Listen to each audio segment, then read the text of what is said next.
Bolsa Chica is a 1,300-acre former tidal wetland located in coastal Orange County, surrounded by dense urban development and about 15 million people.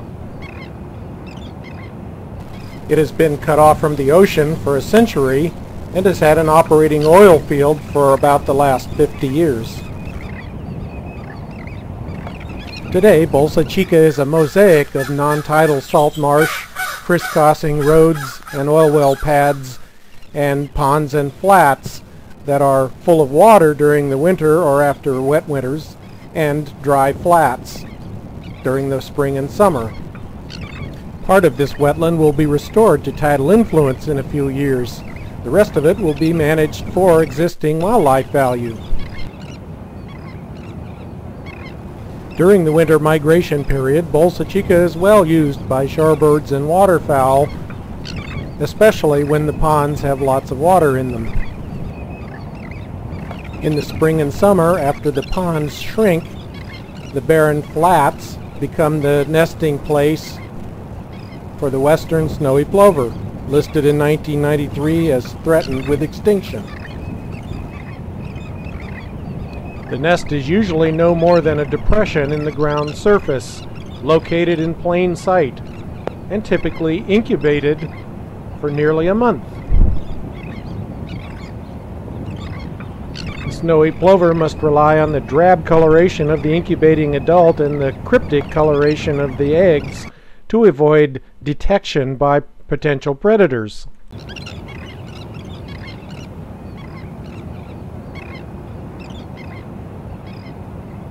The snowy plover is usually very subdued around the nest to avoid attracting unwanted attention to the eggs. It comes and goes from the nest by quickly walking.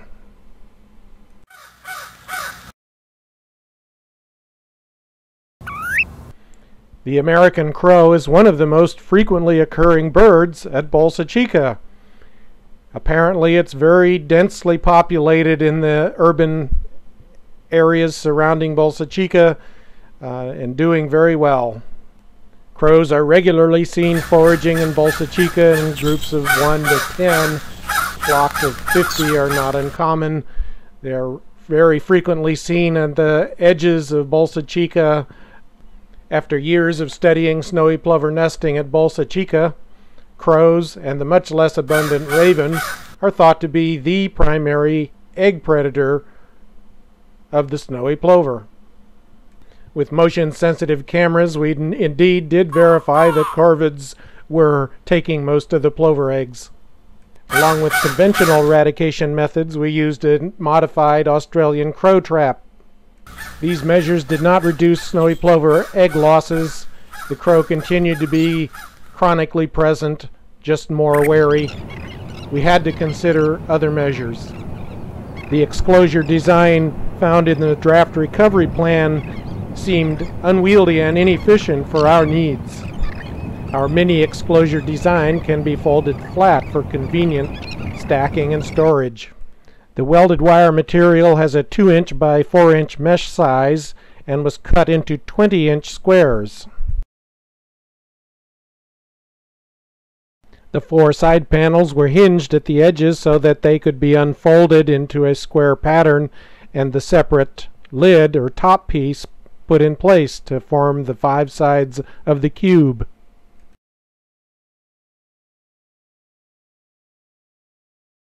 When the mini-exclosure or Emmy was needed, it was simply unfolded, and the loose edge and top were attached firmly with zip ties.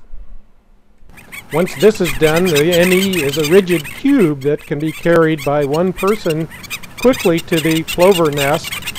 We stapled them into the mud substrate so they couldn't be shoved or dislodged.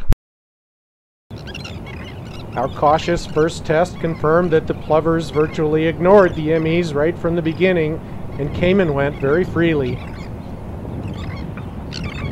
Since nest losses were so great by mid-June, we determined to put an ME on every nest we found after that point.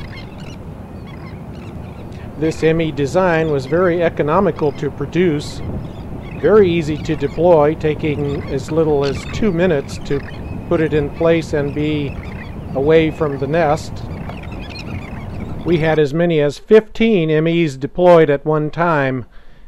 We observed no adverse impacts upon the plover nesting activity as a result of placement or the presence of the ME.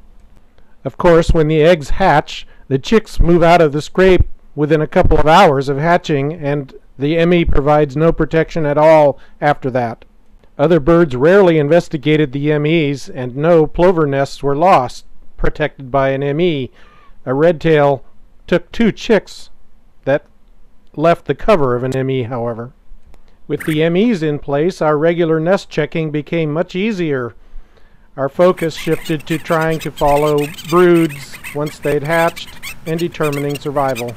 At Bolsa Chica, the major plover chick predators are American kestrel and loggerhead shrike, although crows, red-tailed hawk, and northern harrier may also be problems. In summary, snowy plover nest hatching success increased greatly after MEs were deployed protecting the nests. Nest losses due to predation were reduced to 0 with the use of the MEs. In 2002, more plover chicks were produced than in any other previous years of our 6-year study. However, chick survival was lower and fewer fledglings were produced. Our plans for the future include continuing to eradicate crows, the use of MEs on every nest, and a focus on preventing chick losses to kestrels and shrikes in particular.